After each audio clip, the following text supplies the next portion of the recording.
The cold wind bit my cheeks as I lay on the deck, the steel railing pressing into my back, watching the endless, indifferent Atlantic swim beneath me. The last thing I saw before the salt water swallowed me was her smirk, my daughter-in-law's smirk. "You don't belong here, Mom," she had hissed moments before, her hand shoving me. "Today, I'm going to tell you something I never thought I would share.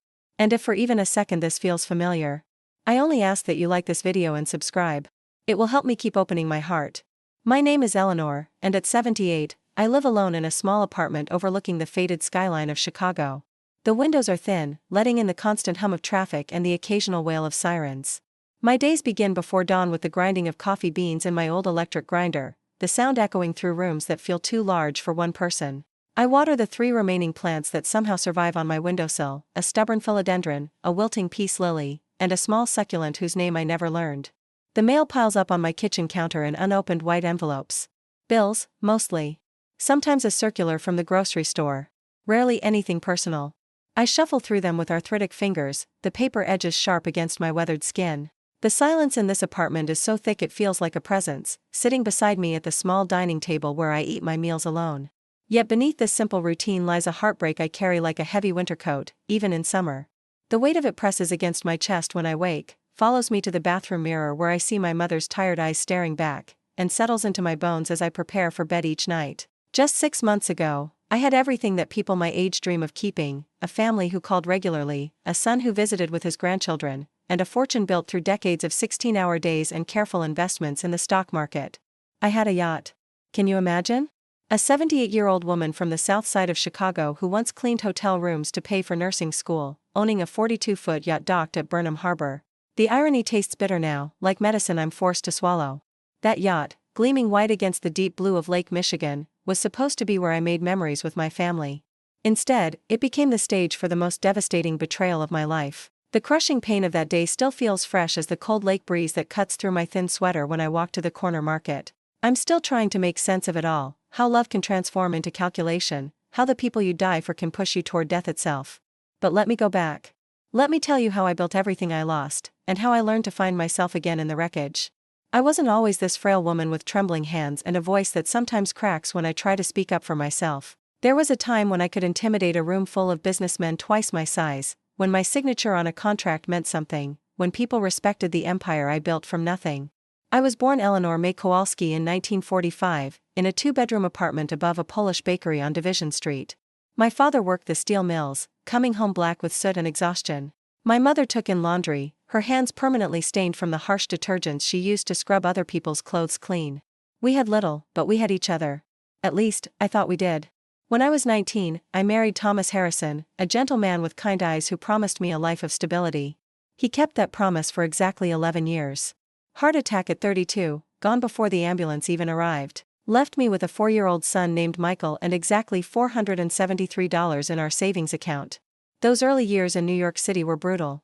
I worked double shifts at Mount Sinai Hospital, my white nursing shoes squeaking against the linoleum floors as I rushed between patients. During the day, I helped people heal. At night, I took classes in business at a community college in Queens, riding the subway home at midnight with textbooks heavy in my lap and dreams even heavier in my heart. Every extra dollar went into Michael's college fund. When other women my age bought new dresses or treated themselves to lunch out, I calculated compound interest in my head and chose the generic brand cereal. When Michael complained that his friends had nicer toys, I worked evening shifts at a private clinic to buy him the bicycle he wanted for Christmas. "Mom, you don't have to sacrifice everything for me," he said once, around age 16, watching me eat peanut butter sandwiches for dinner while he had leftover pot roast. But I did have to. Someone had to believe in his future when his father wasn't there to do it. Someone had to show him that hard work and determination could overcome anything. I thought I was teaching him values. I thought I was showing him love. By the time Michael graduated from Northwestern with his business degree, a degree I paid for by working 70-hour weeks and investing every spare penny in carefully chosen stocks, I had managed to buy my first small property. A rundown boarding house on the north side that I renovated myself, learning plumbing and electrical work from library books and sheer stubbornness. That boarding house became 2 boarding houses. Those became a small hotel. The hotel became 3 hotels. By the time I was 50, I owned a modest chain of boutique properties across the Midwest, each one named for a flower my mother had loved: the Rose Inn, Lily's Rest, Iris Gardens. My investments in the stock market, particularly in technology companies that everyone else thought were too risky, paid off handsomely. I watched my net worth climb into the millions, then the multimillions. I was proud of what I'd built. But more than that, I was proud of what I thought I'd given Michael: stability, opportunity, and an example of what determination could accomplish. When he brought Veronica home for the first time, I wanted so desperately to like her. She was beautiful, certainly. Tall and blonde with the kind of smile that looked perfect in photographs. She spoke softly, called me Mom within the first month, and seemed genuinely interested in my stories about building the business. "You're so inspiring, Mom," she would say, leaning forward with bright eyes. "Tell me more about how you chose which stocks to invest in." "I'm fascinated by the stock market." I thought she wanted to learn. I thought she admired my journey. Looking back, I realized she was conducting research. She was calculating my net worth, planning her strategy, figuring out how to get her hands on what I'd spent a lifetime building. But at the time, I was just happy. My son had found someone who seemed to appreciate his family, who asked thoughtful questions about my investments, who complimented the small apartment where I still lived despite my wealth. I kept the apartment because it reminded me where I'd come from. She claimed to find that admirable. "Most people would have bought a mansion by now," she said once, looking around my modest living room with its second-hand furniture and family photographs in mismatched frames. "But you stay grounded. That's so rare in people with your kind of fortune." I should have noticed that she was always asking about my fortune. About my assets. About how I'd structured my investments. She took mental notes when I mentioned my lawyer, my accountant, my financial advisor. She memorized the names of the banks where I held accounts. After they married, Veronica became more direct. She started suggesting ways I could optimize my estate planning. She recommended financial advisors who happened to be her friends. She offered to help me organize my important papers, to modernize my investment strategy, to help me understand cryptocurrency and Bitcoin since digital assets are the future. "Mom, you're brilliant with traditional investments," she'd say, her voice honey-sweet. "But you're missing out on so much potential growth. Let me help you. We're family now." Family. She wielded that word like a weapon, using it to justify every request, every suggestion, every gradual erosion of the boundaries I tried to maintain around my financial independence. When I hesitated to give them power of attorney over certain accounts, Michael would look at me with hurt in his eyes. "Mom, don't you trust us? We're just trying to help. We're worried about you managing all of this alone." When I questioned why they needed access to my checking account to help with expenses, Veronica would sigh dramatically and say, "We're not asking for anything for ourselves, Mom. This is all about making sure you're taken care of." But I started noticing things. Small amounts disappearing from accounts I rarely checked. A credit card in my name that I didn't remember applying for. Bills for services I'd never requested. When I asked about these things, the explanations always sounded reasonable in the moment. "Oh, that was to cover the insurance deductible when you had that fender bender. Don't you remember? The credit card? You asked me to apply for that when you were feeling overwhelmed with all your financial tasks. You said you wanted me to handle some of your smaller expenses." I started to doubt my own memory. Was I becoming forgetful? Was I imagining things? When you're almost 80, people expect you to start losing your mental sharpness. It becomes easy to second-guess yourself, to wonder if the confusion you feel is age or intuition. The real betrayal started slowly, then accelerated. Larger amounts began disappearing. Investment accounts I'd built over decades were liquidated without my explicit approval. When I called my broker to ask about a particular transaction, he'd say, "Yes, Mrs. Harrison, your daughter-in-law called with those instructions. She said you'd authorized her to make that trade." "But I didn't authorize anything," I'd protest. "She has power of attorney, Mrs. Harrison. The paperwork is all in order." Paperwork I didn't remember signing. Authority I didn't remember granting. But when you're old and tired, and when the people demanding explanations are your own family, you start to believe that maybe you did forget. Maybe you did sign something and just don't remember. The gaslighting was subtle but relentless. Every time I raised a concern, they had an explanation that made me feel foolish for asking. Every time I tried to assert control over my own finances, they reminded me how overwhelming it all was, how much simpler life could be if I just trusted them to handle the details. "Eleanor, you don't understand modern finance," Veronica would say with that practiced smile. "You're from a different generation. The market is so complicated now. Let us take care of you." But I did understand. I'd been navigating financial markets since before she was born. I'd built a fortune through careful analysis and calculated risks. The only thing I didn't understand was how the people who were supposed to love me could lie to my face with such practiced ease. The breaking point came on a cold February morning. I was sorting through my mail, trying to make sense of a bank statement that showed a balance far lower than I expected, when I found an email printout that had fallen behind Michael's desk. It was from Veronica to someone named Rebecca, and the subject line was, "Timetable for Asset Liquidation." My hands shook as I read it. They weren't just taking my money. They were planning to systematically drain every account, liquidate every investment, and transfer the proceeds into accounts I couldn't access. The email discussed timing strategies, legal loopholes, and contingency plans for if I became difficult to manage. The most devastating part was the casual tone. They weren't discussing a theft, they were discussing a business transaction. My life's work, my financial security, my independence, it was all just numbers on a spreadsheet to them. At the bottom of the email, Veronica had written, "Once we move the remaining funds offshore, we can start discussions about residential care. She won't need much once everything is liquidated. Maybe that place we looked at in Iowa? Residential care. They were planning to take my money and put me in a nursing home. They were going to steal my life's work and then warehouse me somewhere far from anything familiar, somewhere I'd have no resources and no ability to fight back." I sat on my kitchen floor and cried for the first time in 20 years. Not the gentle tears of sadness or frustration I'd shed before, but deep, body-shaking sobs that came from a place of absolute devastation.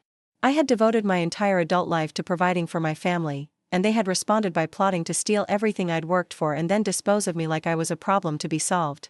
But somewhere in the middle of that breakdown, something else emerged. Anger. Pure, clean, clarifying anger. They thought I was a helpless old woman who wouldn't fight back. They thought they could manipulate and gaslight me into submission. They underestimated me the same way business competitors had underestimated me 40 years earlier, the same way sexist bankers had underestimated me when I applied for my first business loan. I had built an empire from nothing. I had survived my husband's death, raised a son alone, and turned $400 into millions. I was not going to let them destroy me without a fight. That night, I made a decision that probably saved my life. I was going to hide my fortune before they could steal it. I was going to protect what I'd built, and then I was going to expose their lies. But I had to be smart about it. I had to be more calculating than they were.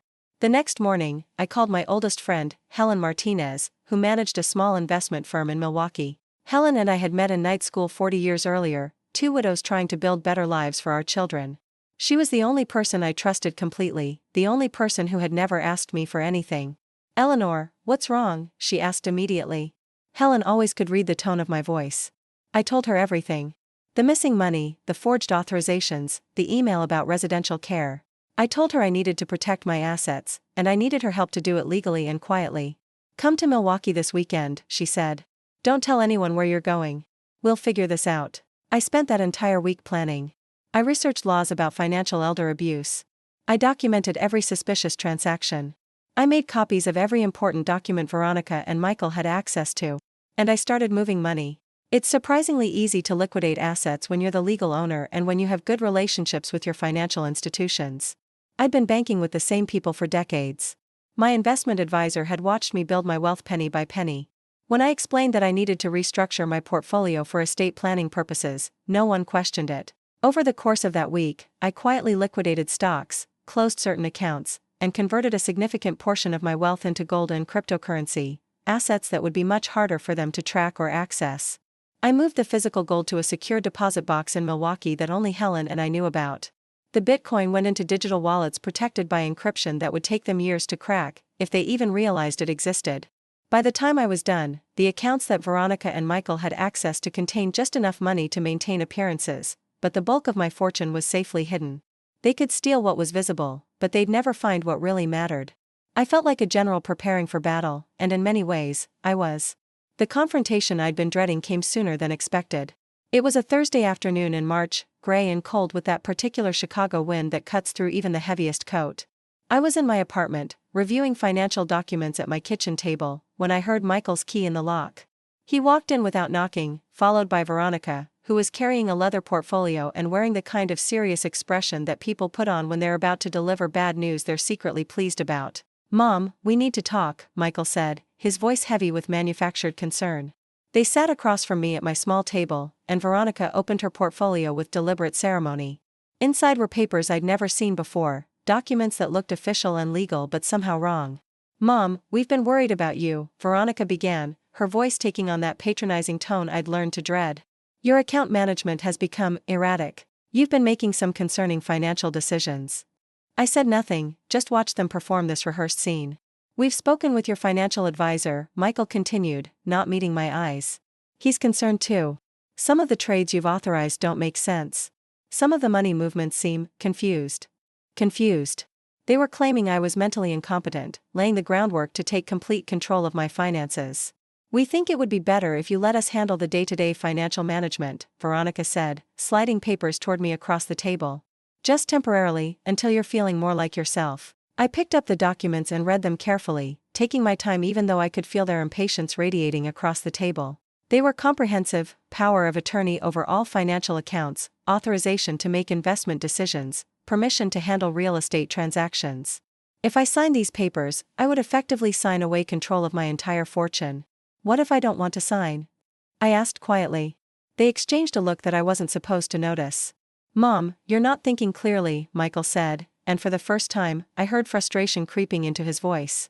Look at your recent account activity. Look at the decisions you've been making. This isn't like you. It's exactly like me, I said. I've been making my own financial decisions for 60 years. I think I can continue. Veronica's mask slipped for just a moment, and I saw something cold and calculating underneath. Eleanor, you're being stubborn. We're trying to help you. Are you? I asked. Or are you trying to help yourselves?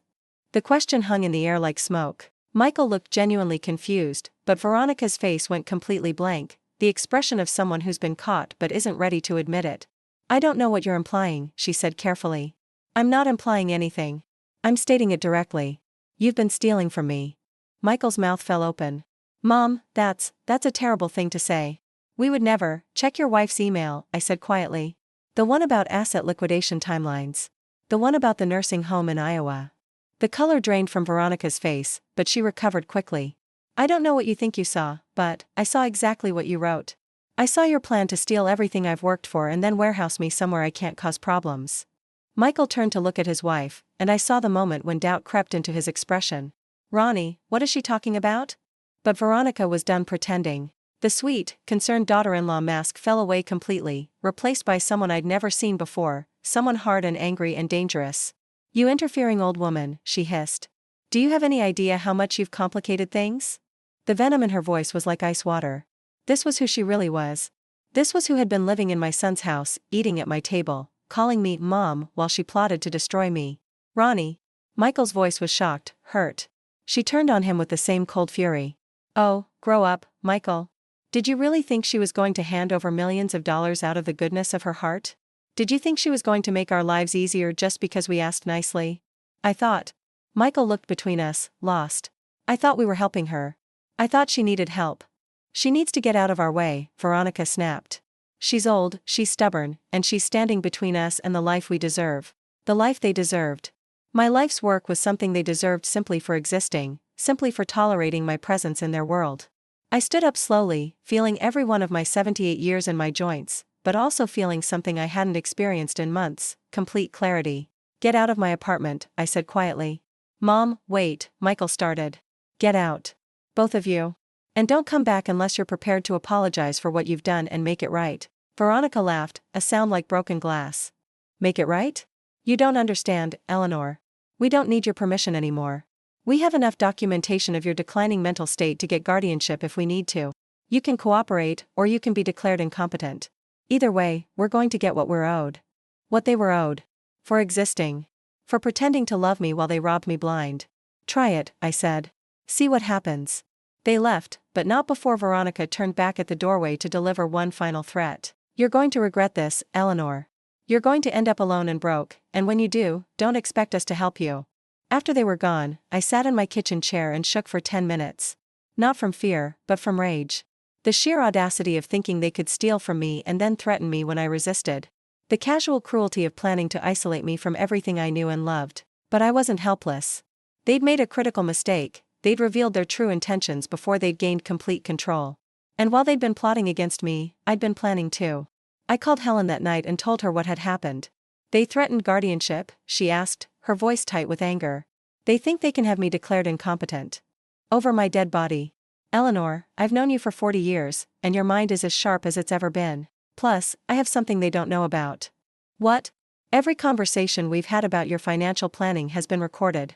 It's standard practice at my firm. We have hours of recordings of you making complex financial decisions, demonstrating complete mental competency. If they try to claim you're declining, we can prove otherwise." Relief flooded through me. I wasn't as alone as they wanted me to believe. "What do we do now?" I asked. "Now we wait. They're going to make their move soon, and when they do, we'll be ready for them." I didn't have to wait long.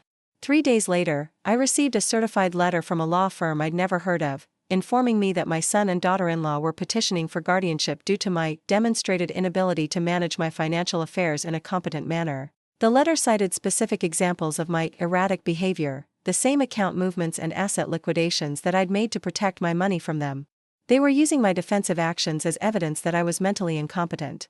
It was brilliantly manipulative and absolutely infuriating. But I had my own lawyer, someone I'd worked with for years who knew exactly how competent I was. Within a week, I had filed my own legal documents, a restraining order against any attempts to access my accounts, a formal complaint about financial elder abuse, and a detailed accounting of every suspicious transaction from the past year. The legal battle was exhausting. Court dates, depositions, psychological evaluations to prove my mental competency. At 78, I was fighting for my right to control my own life, my own money, my own future. The stress aged me visibly. I lost weight, developed a tremor in my hands, started having trouble sleeping. But I was winning. The evidence was overwhelming. The judge could see that my mind was sharp, that my financial decisions were sound, that the only erratic behavior I demonstrated was protecting myself from theft. Michael testified reluctantly, clearly uncomfortable with the whole situation. I could see in his face that he was beginning to understand what his wife had really been doing, what he'd allowed himself to be manipulated into supporting. Veronica, on the other hand, showed no remorse. She testified with cold confidence, painting herself as a concerned family member trying to protect a declining relative. She lied smoothly and completely, creating an entire narrative about my supposed mental deterioration. But she made one critical error. When my lawyer asked her about specific financial transactions, she knew too much. She had details about account numbers, transaction dates, and investment strategies that she couldn't possibly know unless she'd been monitoring my finances without permission. "Mrs. Harrison," my lawyer said, "how did you become aware of these particular stock trades?" Well, Eleanor discussed them with me. According to these records, these trades were made at 3 in the morning on a Tuesday. Are you saying Mrs. Harrison called you at 3 a.m. to discuss stock transactions? The lies began to unravel. Under cross-examination, Veronica's story fell apart completely. The judge began to see what I'd been living with, systematic financial abuse disguised as family concern. The restraining order was made permanent. The guardianship petition was dismissed. The judge ordered a full audit of all my accounts, which revealed the extent of the unauthorized transactions. But the victory felt hollow. The money could be recovered, the legal protections could be put in place, but I couldn't recover what I'd really lost, the belief that my family loved me. The trust I'd placed in people I would have died for. The certainty that I mattered to someone in this world. Michael tried to apologize after the court proceedings ended. He claimed he hadn't understood what Veronica was really doing, that he'd been manipulated too. "Mom, I never wanted to hurt you," he said, tears in his eyes. "I thought we were helping. I thought you needed help." Maybe that was true. Maybe he really had been manipulated by his wife's lies. But he'd also chosen to believe those lies rather than trust his own mother. He'd chosen to see me as a burden rather than a person. He participated in trying to steal my independence, even if he hadn't fully understood the scope of what they were doing. "I know you didn't mean to hurt me," I told him. "But you did. And I don't know if I can forgive that." We haven't spoken since. The strangest part of the whole experience was how free I felt afterward. For months, I'd been carrying the weight of their deception, the stress of being constantly manipulated and gaslit. When it was finally over, when the truth was finally exposed, I felt lighter than I had in years. I was alone, but I was no longer being lied to. I was lonely, but I was no longer being stolen from. I had lost my family, but I had regained my dignity. I thought that was the end of the story. I thought the worst was behind me. I was wrong. It was late spring when Veronica called me. I almost didn't answer, her name on my caller ID still made my stomach clench with anxiety. But curiosity won out. "Eleanor," she said, her voice different. Softer. More vulnerable. "I know I'm probably the last person you want to hear from, but I need to talk to you. We have nothing to talk about. Please. Please give me 5 minutes. I made terrible mistakes, and I want to make them right." Every instinct told me to hang up. But there was something in her voice I'd never heard before, what sounded like genuine remorse. 5 minutes, I said. "Thank you. Eleanor, I know you won't believe this, but I never meant for things to go as far as they did. I was I was desperate. Michael and I were drowning in debt. His business was failing, we were about to lose the house, and I panicked. She was crying now, or doing a good job of pretending to cry. I convinced myself that we were just borrowing against our future inheritance. I told myself it wasn't really stealing because the money would come to Michael eventually anyway. I know how that sounds, but I was terrified of losing everything. This was a new approach, vulnerability instead of aggression, confession instead of lies. It was more dangerous because part of me wanted to believe it. I know I can't undo what I did, she continued. But I want to try to make it right. I want to pay back every penny I took. And I want to invite you to spend Christmas with us on the yacht. A real family Christmas, like we should have been having all along. The yacht. I'd almost forgotten about the yacht. It had been one of my prouder purchases, bought with the profits from a particularly good year in the stock market. A beautiful 42-foot cabin cruiser that I'd imagined would host family gatherings and create happy memories. Instead, it had been another asset they'd tried to claim, another symbol of the wealth they felt entitled to. Why would you want me on your yacht? I asked. It's not our yacht, Eleanor. It's your yacht. It always has been. I want to return it to you properly, and I want to apologize to you properly, and I want to start over if that's possible. I should have said no. Every rational part of my brain was screaming warnings. But I was tired of being alone. I was tired of having no family. And despite everything that had happened, some small part of me still hoped that maybe, somehow, we could find our way back to being a family again. One day, I said. Christmas Day. And Michael has to agree to this. I won't go if he's being pressured. He suggested it, she said.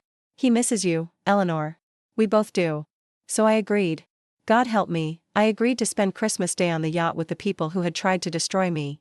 I should have known it was a trap. Christmas morning dawned cold and gray, with the kind of bitter wind that makes Chicago winters legendary. I dressed carefully, warm layers, practical shoes, the pearl necklace my mother had given me for my wedding day.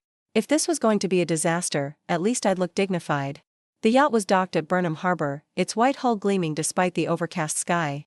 It really was beautiful, 42 feet of sleek fiberglass and polished chrome, with a spacious deck and an elegant interior cabin. I'd been so proud when I bought it, imagining summer afternoons with my family, teaching my grandchildren to fish, hosting birthday parties on the water. Michael was waiting for me at the dock, bundled in a heavy coat and looking nervous. Mom, he said, and his voice carried a note of genuine warmth that I hadn't heard in months. I'm so glad you came. He hugged me, and for a moment, I let myself believe that maybe everything could be okay. Maybe we really could start over. Veronica emerged from the cabin carrying a tray of champagne glasses, and she'd clearly put effort into her appearance.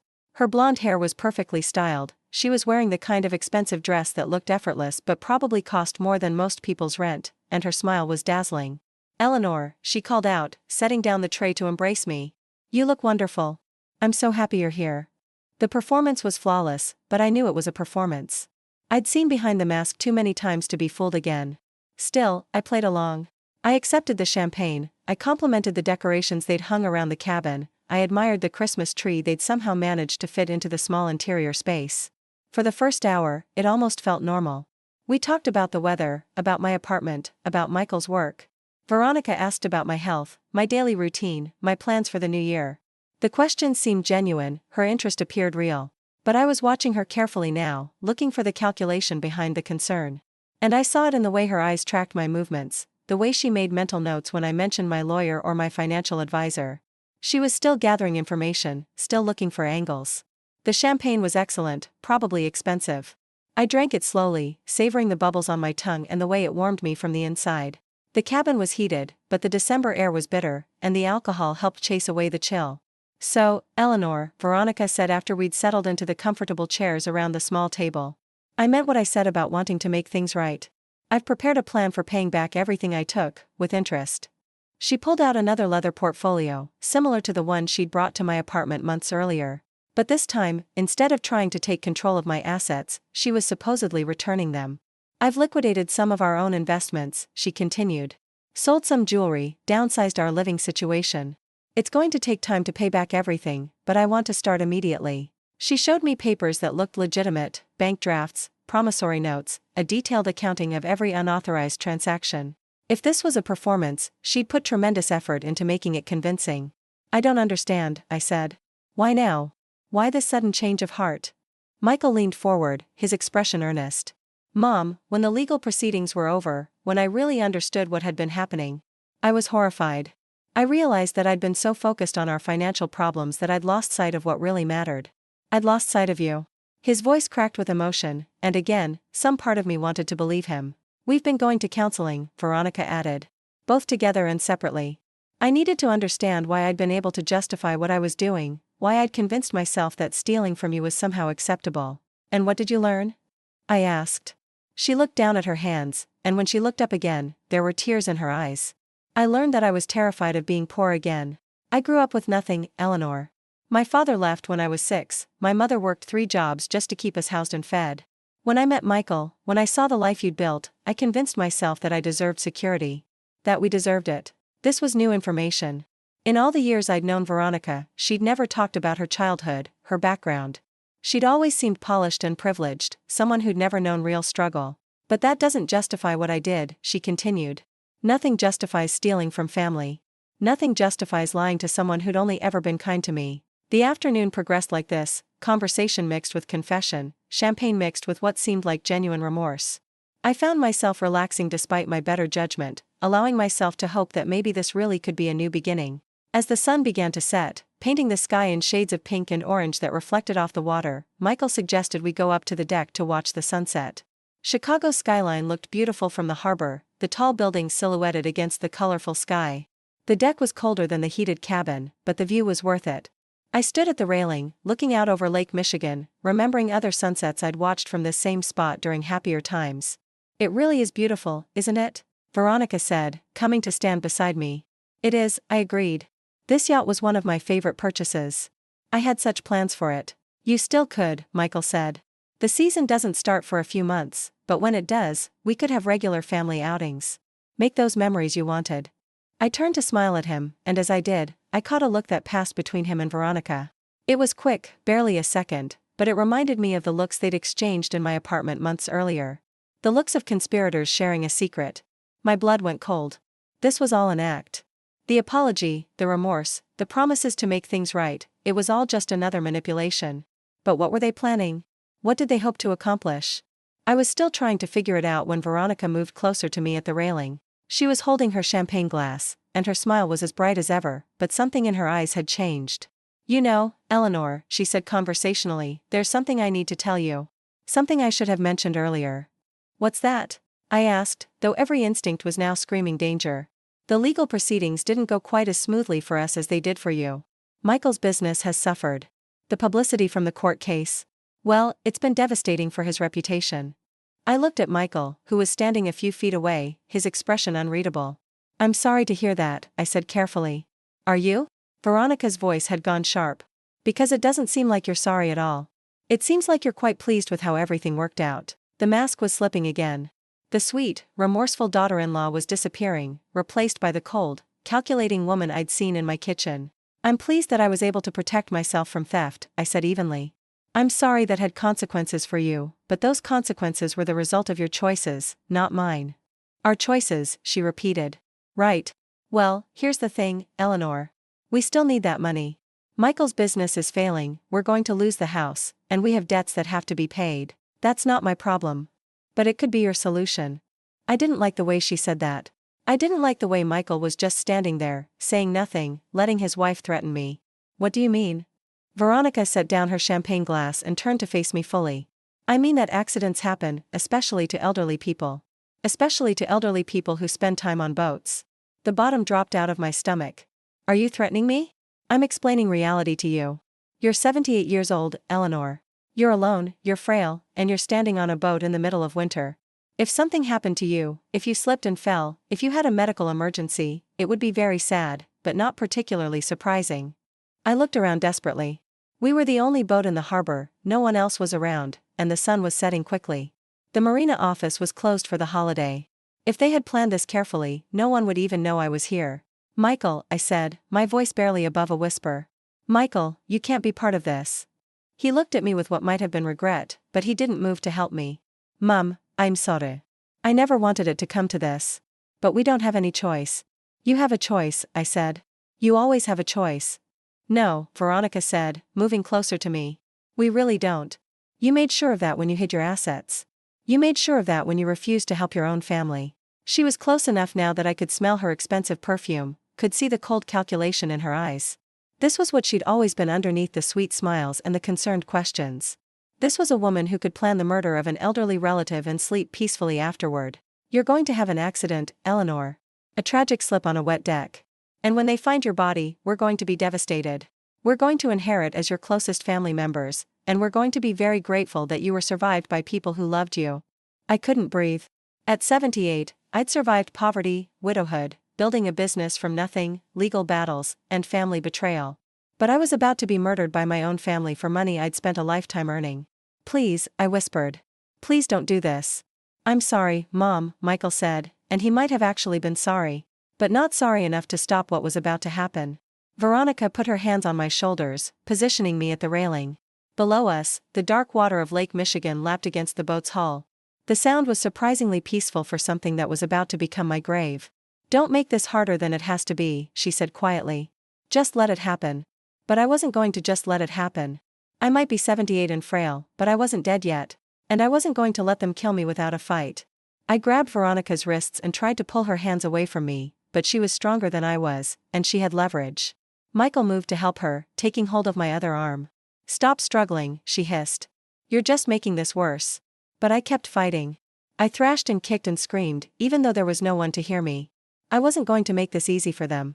I wasn't going to go quietly into that dark water. In the struggle, Veronica lost her balance. She stumbled backward, her high heels slipping on the deck, and for a moment, I thought I might actually break free. But then she recovered, her face twisted with rage. Enough, she shouted, and she shoved me hard against the railing. The cold wind bit my cheeks as I lay on the deck, the steel railing pressing into my back, watching the endless, indifferent water beneath me. The last thing I saw before the salt water swallowed me was her smirk, my daughter-in-law's smirk. You don't belong here, Mom, she had hissed moments before, her hand shoving me. And then I was falling. The water was shockingly cold, colder than anything I'd ever experienced. It closed over my head like ice, driving the air from my lungs and sending my heart into overdrive. I went under completely, the weight of my winter clothes dragging me down into the dark water. But something in me refused to give up. Maybe it was stubbornness, maybe it was rage, but I fought my way back to the surface, gasping and choking but alive. Above me, I could hear them arguing. Is she dead? Michael's voice, panicked. I don't know. I can't see her. We have to make sure. We can't leave if she's still alive. Well, she went under. She's an old woman in ice water wearing heavy clothes. She's not going to make it to shore. I tried to stay quiet, tried not to splash or gasp too loudly. The yacht was drifting away from me, but I could still hear their voices. We should call 911, Michael said. And say what? That we watched your mother fall overboard and didn't help her. We could say we were inside when it happened. That we came out and she was just gone. Michael, think. They'll investigate. They'll want to know why we waited to call, why we didn't immediately jump in after her. So what do? We leave. We go back to shore, we go home, and tomorrow we report her missing. We say she never showed up for Christmas dinner. We say we were worried so we came looking and found the yacht empty. Their voices were getting fainter as the boat moved away. In a few minutes, I wouldn't be able to hear them at all. I would be alone in the freezing water of Lake Michigan on Christmas Day, waiting to die. But I wasn't dead yet. And I was close enough to see the lights of another boat in the distance. I started swimming toward those lights, my movements clumsy and desperate in my heavy clothes. The water was so cold it burned, and my muscles were already starting to seize up. But I kept moving, kept fighting. The other boat was a Coast Guard patrol vessel. Later, I would learn that a concerned boater had reported seeing someone go overboard, had seen me struggling in the water. But at the time, all I knew was that hands were pulling me from the water, warm blankets were being wrapped around me, and someone was saying, "Ma'am, can you hear me? Ma'am, you're safe now." I was safe.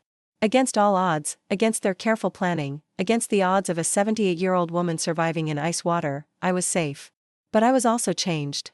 The woman who'd been pulled from Lake Michigan that Christmas Day was not the same woman who'd been pushed from the yacht. Something had died in that freezing water, not my body, but my willingness to be a victim. The hospital kept me for 3 days, treating me for hypothermia and shock. The police came to interview me, wanting to know how I'd ended up in the water. I told them exactly what had happened, how my son and daughter-in-law had invited me to Christmas dinner on the yacht, how they'd threatened me, how they'd pushed me overboard and left me to die. The police took my statement seriously. They had forensic evidence, my fingerprints on the yacht's railing, signs of a struggle on the deck, DNA evidence from where I'd grabbed Veronica's wrists. More importantly, they had security footage from the marina showing Michael and Veronica leaving the yacht alone while I was still in the water. When the police arrived at their house with arrest warrants, Veronica tried to maintain the fiction that they'd been home all day, that they'd never gone to the yacht. But the evidence was overwhelming. The marina's records showed that they'd taken the boat out. The security cameras showed them returning alone. Their cell phone GPS data placed them at the harbor at the exact time I'd been pushed overboard. Michael broke down during questioning and confessed everything. The financial desperation, the plan to kill me and inherit my fortune, the cover story they'd prepared about my disappearance. He seemed genuinely horrified by what they'd done, genuinely remorseful about his part in it. Veronica never showed any remorse. Even when faced with attempted murder charges, she maintained that she'd done nothing wrong, that I was a vindictive old woman trying to destroy an innocent family. But the jury saw through her lies just as the judge had seen through them during the guardianship hearing. The evidence was clear, the intent was obvious, and the verdict was swift. Veronica was sentenced to 20 years in prison for attempted murder and financial elder abuse. Michael received 15 years for his role in the conspiracy. Both were ordered to pay full restitution for the money they'd stolen, plus damages for the emotional trauma they'd caused. The day the verdict was read, I felt something I hadn't experienced in months: complete peace. Justice had been served. The people who'd tried to destroy me were going to prison. The fortune I'd spent a lifetime building was safe. But more than that, I was free. Free from their lies, free from their manipulation, free from the constant fear that people I loved were plotting against me. The worst thing that could possibly happen to me had happened, and I had survived it. I was no longer afraid. The months after the trial were a period of rebuilding and rediscovery. I sold the yacht. It held too many terrible memories to ever enjoy again. But instead of being sad about that loss, I felt liberated. That boat had represented dreams that were never going to come true, hopes that had been built on lies. With the money from the sale, I bought something that brought me actual joy: a small cottage in Door County, Wisconsin, overlooking Lake Michigan from a much more peaceful vantage point. The cottage had a garden where I could grow vegetables and flowers, a screened porch where I could read in the evenings, and windows that let in morning light. For the first time in years, I had a home that was truly mine, where every decision was mine, where no one could manipulate or threaten me. I also reconnected with friends I'd neglected during the years when I was focused on trying to maintain a relationship with Michael and Veronica. Helen came to visit regularly, bringing wine and laughter and conversations about books and politics and everything except family drama. My neighbor from Chicago, Mrs. Patel, called every week to check on me, sharing stories about her own grandchildren and asking for advice about her garden. I discovered that I had a social network I'd forgotten about: people who cared about me for who I was, not for what I could give them. People who appreciated my stories about building my business, who asked for my opinions on investment strategies, who treated me like a person with value rather than like a burden to be managed. I started volunteering at a local literacy center, teaching adults to read and helping immigrants prepare for citizenship tests. It felt good to use my mind and my experience for something positive, to help people improve their lives instead of constantly defending myself against people who wanted to destroy mine. But the biggest change was internal. The fear that had dominated my life for so long was gone. I no longer jumped when the phone rang, wondering what manipulation or demand was coming next. I no longer second-guessed my own memories or decisions, wondering if I was losing my mind. I no longer felt guilty for setting boundaries or for refusing unreasonable requests. I had learned that surviving the worst thing that could happen to me was actually liberating. Nothing they could do to me now would be worse than what they'd already done. I had been betrayed by my own family, stolen from, gaslit, and then left to die in freezing water. And I had survived all of it. I was stronger than I'd ever realized. About a year after the trial, I received a letter from Michael in prison. It was long and rambling and full of apologies and explanations and pleas for forgiveness. He wrote about how sorry he was, how he'd been manipulated, how he'd never intended for things to go as far as they did. I read the letter once and then threw it away. Not out of anger, the anger had passed. But because apologies without consequences are meaningless, and forgiveness that comes without accountability is just enabling. Michael was serving his sentence, and that was appropriate. Whether or not I forgave him was irrelevant to his need to take responsibility for what he'd done. I didn't write back. I didn't visit. I didn't send money for his commissary account or hire lawyers to appeal his sentence. For the first time in my adult life, I let my son face the consequences of his choices without rushing in to rescue him. It felt strangely freeing. 2 years after the trial, I made a decision that surprised everyone, including myself. I decided to go public with my story. A producer from a local news station had approached me about doing an interview about financial elder abuse. She'd heard about my case through court records and thought it might help other seniors who were being victimized by family members. My first instinct was to say no. I'd spent months trying to put the whole experience behind me, and I didn't relish the idea of reliving it for television cameras.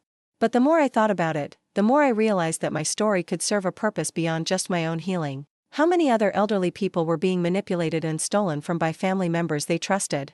How many were being gaslit into believing they were losing their mental faculties when they were actually being victimized? How many were too ashamed or too isolated to seek help? If telling my story could help even one person recognize the signs of financial elder abuse, if it could encourage someone to seek help or fight back, then it would be worth the discomfort of going public. The interview was harder than I'd expected. Reliving the details of the manipulation, the theft, the attempted murder, it brought back emotions I thought I'd processed. But it also felt empowering to speak my truth without having to defend it or justify it or worry about how it would affect family relationships. The response to the interview was overwhelming. I received hundreds of letters and emails from people who'd experienced similar situations. Adult children who'd stolen from their parents. Spouses who'd drained joint accounts. Grandchildren who'd convinced elderly relatives to sign over property or change their wills. But I also heard from people who'd been inspired by my story to take action. An 80-year-old man who realized his nephew was stealing from him and contacted his bank to freeze his accounts. A 75-year-old woman who recognized that her daughter's help with finances was actually systematic theft and hired a lawyer. A retired teacher who'd been gaslit for years by family members who called her crazy when she questioned missing money, and who finally understood that she wasn't losing her mind. Those responses made everything I'd been through feel worthwhile. My suffering had meaning if it helped protect other people from similar abuse. I started speaking at senior centers and community groups, sharing my story and teaching people about the warning signs of financial elder abuse. I worked with law enforcement to help train officers on how to recognize and investigate these crimes. I testified at legislative hearings about the need for stronger protections for elderly victims. It became a second career of sorts, and one that gave me tremendous satisfaction. I was using my experience, including the worst experience of my life, to help other people. I was turning my victimization into advocacy. But the work also reminded me daily of how fortunate I'd been. Not everyone who experiences what I experienced survives it.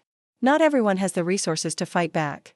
Not everyone has friends like Helen or lawyers who take their claims seriously or the mental clarity to recognize what's happening to them. I'd survived not just because I was strong or smart, but because I'd been lucky. Lucky that someone had seen me go overboard. Lucky that the Coast Guard had responded quickly. Lucky that I'd hidden my assets before the final confrontation. Lucky that I'd documented the abuse well enough to convince law enforcement and prosecutors to take action. Many victims of financial elder abuse aren't so lucky. They die poor and isolated, their life savings stolen by people who claim to love them. Their stories never get told, their abusers never face consequences. That knowledge keeps me motivated to continue the advocacy work, even though it's emotionally draining to constantly relive my own trauma and to hear other people's stories of betrayal and abuse. But it's also given me a sense of purpose that I didn't have before. My life has meaning beyond just my own survival and comfort. I'm part of something larger, something important. And in a strange way, that purpose has made me happier than I was even before the whole nightmare began. When I was focused solely on building wealth and maintaining family relationships, I often felt empty despite my success. I had money and property, but I wasn't sure why any of it mattered. Now I know why it matters.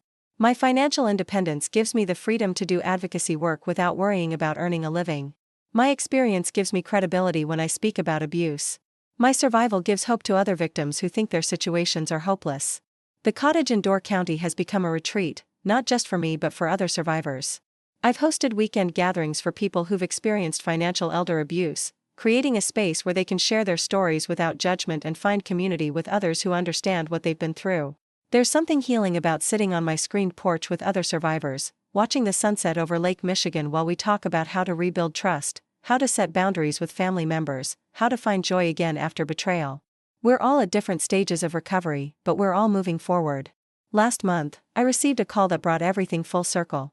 It was from a young police officer who'd arrested a woman for financial elder abuse, a case that had been identified because the victim had seen my television interview and recognized the patterns I described. "I wanted you to know," the officer said, "that your story probably saved this woman's life. She was being systematically isolated and robbed by her own daughter.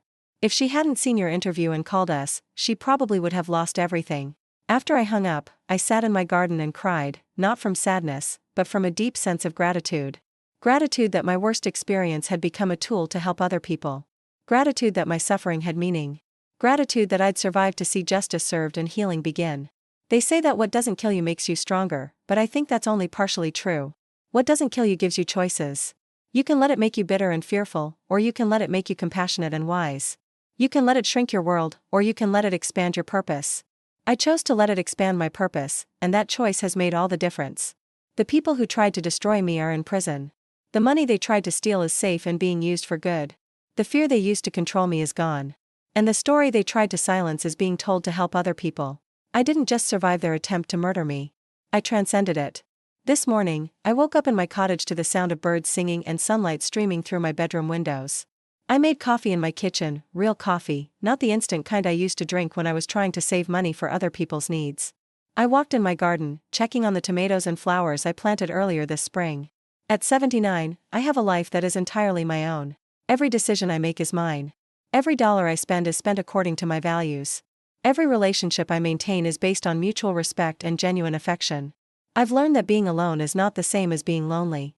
I've learned that family is not just about blood relationships, but about people who treat you with love and respect. I've learned that it's never too late to start over, never too late to fight back, never too late to reclaim your dignity. I've also learned that money, while important, is not the most valuable thing you can possess. More valuable is the knowledge that you can't be bought, that you can't be intimidated, that you won't accept abuse even from people you love. Most valuable of all is the understanding that your worth is not determined by other people's treatment of you. Their cruelty says nothing about your value and everything about their character. The scars from that Christmas day are still with me. I have nightmares sometimes about cold water and the feeling of drowning. I still flinch when I hear certain tones of voice or see manipulative behavior. I still struggle sometimes with trusting new people or believing that their kindness is genuine. But the scars are proof that I survived. They're evidence of my strength, not my weakness. And they remind me never to take my freedom and safety for granted. I think about Michael sometimes, wondering how he's adjusting to prison, wondering if he's learned anything from the consequences of his choices. I think about Veronica too, though less sympathetically. I wonder if she still believes she did nothing wrong, if she still sees herself as the victim in this story. But mostly, I don't think about them at all. They're part of my past, but they have no power over my present or my future. That's perhaps the most important lesson I've learned, that recovery means not just surviving abuse, but moving beyond it emotionally and psychologically. They took years of my life, thousands of dollars, and my sense of safety. But they couldn't take my intelligence, my determination, or my capacity for growth. They couldn't take my ability to form new relationships, to find new purposes, to experience joy. In trying to destroy me, they inadvertently freed me from illusions I'd carried for decades, illusions about family loyalty, about what I owed to people simply because we shared DNA, about the need to accept poor treatment in exchange for maintaining relationships. I am free of those illusions now, and that freedom is worth more than money. If you're listening to this story, if any part of it sounds familiar, I want you to know something: you are not imagining things. If people who claim to love you are taking your money without permission, making financial decisions without your consent, or pressuring you to sign documents you don't understand, that is abuse. If they're telling you that you're too old or too confused to manage your own affairs while simultaneously trying to take control of those affairs, that is manipulation. You have the right to control your own finances regardless of your age. You have the right to say no to requests for money, even from family members. You have the right to maintain your independence and dignity even if other people think you should be grateful for their help. And if you're experiencing abuse, it's not too late to seek help. Call your local Adult Protective Services office. Contact an elder law attorney. Reach out to organizations that specialize in financial crimes. Document everything, keep copies of bank statements, record conversations if you can legally do so, save emails and text messages.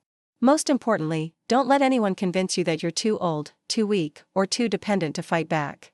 I was 78 when I started fighting back, and I not only survived but thrived. You can too. Have you lived something like this, or do you know someone who has experienced financial elder abuse or family manipulation? The statistics are staggering. Experts estimate that 1 in 10 seniors experiences some form of abuse, and financial abuse is one of the most common types. Please share your thoughts in the comments.